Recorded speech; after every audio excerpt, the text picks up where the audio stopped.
Palakkad lottery വിൽപ്പനക്കാരനെ beer കുപ്പി കൊണ്ട് ആക്രമിച്ച് മൊബൈൽ ഫോണും പണവും കവർന്ന കേസിൽ പ്രതി പിടിയിൽ. കൽമണ്ഡപം വടക്കുംമുറി സ്വദേശി മുഹമ്മദ് അജ്മലാണ് അറസ്റ്റിലായത്. തമിഴ്നാട് സ്വദേശി കണ്ണനെയാണ് ആക്രമിച്ച് പരിക്കേൽപ്പിച്ചത്. ഇക്ബാൽ അറക്കൽ ചേരുന്നു. ഇക്ബാൽ പറയൂ.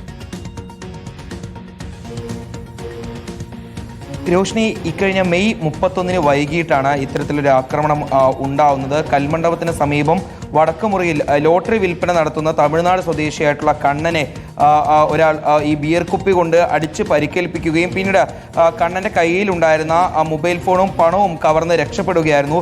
ഈ സംഭവത്തിൽ പിന്നീട് കസബ പോലീസ് കേസെടുത്ത് അന്വേഷണം ആരംഭിക്കുകയും പിന്നീട് സമീപത്തു നിന്ന് ലഭ്യമായിട്ടുള്ള വിവരങ്ങൾ പ്രകാരമാണ് ഇത് വടക്കുമുറി സ്വദേശിയായിട്ടുള്ള മുഹമ്മദ് അജ്മലാണ് ഇത്തരത്തിലൊരു മോഷണം അല്ലെങ്കിൽ കവർച്ച നടത്തിയെന്ന് കണ്ടെത്തുന്നത്. പിന്നീട് ഈ ആക്രമിച്ച് ഈ മോഷണം നടത്തിയതിനു ശേഷം അജ്മൽ ഈ മേഖലയിൽ നിന്ന് കടന്നു കളഞ്ഞു എന്നുള്ളത് കസബ പോലീസ് കണ്ടെത്തുകയായിരുന്നു.